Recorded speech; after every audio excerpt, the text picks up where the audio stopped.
ቻናል ተከታታዮች ዛሬ ደግሞ በአንድ ቪዲዮ ተመልሼ መጥቻለሁ ማለት ነው። ባለፈው ቪዲዮአችን ከጀመረን እስከ ጽፈናል። በአሁኑ ቪዲዮአችን ደግሞ ከጀመረን እስከ ያሉትን ፊደላት የምንጽፍ ይሆናል ማለት ነው። ለዚህ ቻናል አዲስ ከሆናችሁ ሰብስክራይብ በማድረግ ለዚህ ትልቅ ቻናል ቤተሰብ መሆን ይችላሉ። ሌላ ነገር አላበዛባችሁም። ቀጥታ ወደ ቪዲዮ መጀመሪያ ወደ ወርዳችን እንገባለን። ከዛችን ፖርጌዝ እናረጋታለን። ፖርጌዛችንን ፎ እናረጋታለን ማለት ነው። አሁን ደግሞ ፖርጌዛችንን ፎ ካደረግን በኋላ ጀን ስለጻፍን ከጀ ቀጥሎን ደግሞ የምንጽፈው ምንድነው? ገን ነው። አሁን ደግሞ ገን ለመጻፍ የምንጠቀመውን እንመለከታለን ማለት ነው። አሁን ገን ለመጻፍ የምንጠቀመው ምንድነው? ጂ ነው። ጉን ለመጻፍ ጂ ዩ ጊ ለመጻፍ ጂ አይ ጋን ለመጻፍ ጂ ኤ ጌ ለመጻፍ ጂ ዋይ ከጌ ቀጥሎ ደግሞ ግ ነው። ግን ለመጻፍ ደግሞ ጄ እዚህ ጋር ጌ ነው። ግን ለመጻፍ ጂ ኢ ጉን ለመጻፍ ደግሞ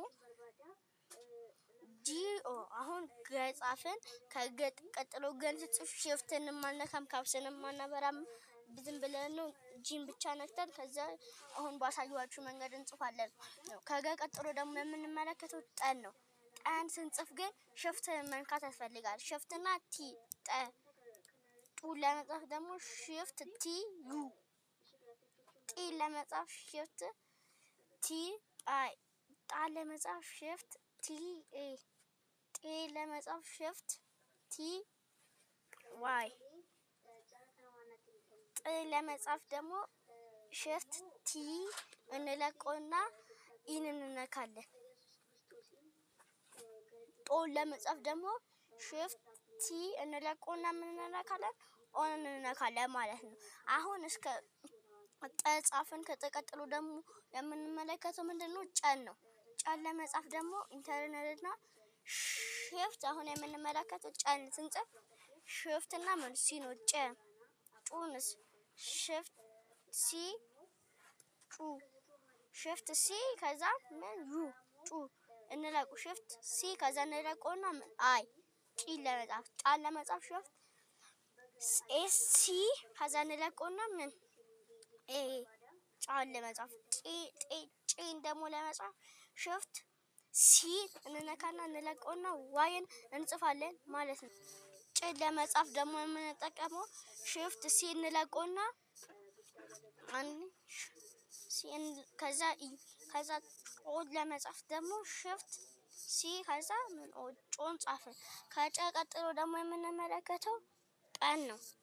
ጠን ለመጻፍ ደግሞ እዚህ ጋር አሁን ምንም ማናየው ጠን ስንጽፍ መጀመሪያ ሽፍት እና ፒ ነው። ኡ ለመጻፍ ሽፍት ፒ ከዛ እንለቀውና ዩ ኡ ፒ ለመጻፍ ሽፍት ፒ እንለቀውና አይ ጳ ለመጻፍ ሽፍት ፒ እንለቀውና ኤ ጴ ለመጻፍ ሽፍት ፒ እንለቀውና ሽፍትንም ዋይን እንነካለን። ጵ ለመጻፍ ሽፍት ፒ ሽፍትን እንለቅና ምን እንነካለን? ኢ ጶ ለመጻፍ ሽፍት ፒ እንለቀውና ሁለቱንም ኦን ብቻ እንነካለን። ስለዚህ ምን መጽፈን አሁን ደግሞ ከጰ ቀጥሎ ደግሞ የምንመለከተው ፊደል ምንድነው? ጸ ነው። ጸን ለመጻፍ ደግሞ ካፕስና ቲ ብቻ ነው። ጸ ጹ ለመጻፍ ደግሞ ቲ ካፕስ እንደበራች ትሆንና ዩ ጹ ጺን ለመጻፍ ደግሞ ካፕስ እንደበራች ትሆንና ቲ አይ ጻን ለመጻፍም ካፕስ እንዳታጠፉ ቲ ኤ ጺ ለመጻፍ ደግሞ ቲ ዋይ ካፕስ ሳጠፋ ማለት ነው። ጽ ለመጻፍ ደግሞ ቲ ኢ ጾ ለመጻፍ ደግሞ ቲ ኦ ካፕሷ ግን ከጠፋች ቲን ታን ብቻ ታን የሚጽፍላችሁ ለዛ ነው። አሁን ደግሞ ከጸ ቀጥሎ የምንመለከተው ምን ፊደል ይሆናል? የቺኛዋ የፀሐይዋ ጸ ፀሐይዋ ጸ ደግሞ ለመጻፍ ካፕስ አናጠፋትም ሽፍት እንነካና ቲ ሁለት ነው። ካፕስ ሽፍት ቲ ጹን ለመጻፍ ደግሞ ካፕስ ሽፍት ቲ እንለቀውና ዩ ጺን ለመጻፍ ደግሞ ካፕስ ሽፍት ቲ እንለቀውና አይ ጻን ለመጻፍ ካፕስ ሽፍት ከዛ ቲ ከዛ እንለቀውና ፂን ለመጻፍም እንደ በተመሳሳይ ካፕስ ሽፍት ቲ ከዛ እንለቀውና ምን ዋይ ፂን ለመጻፍ ካፕስ ሽፍት ከዛ ቲ ኢ ፂን ለመጻፍ ለመጻፍ ደግሞ ካፕስ ሽፍት ቲ ኦ ስለዚህ ጾ ጻፈን።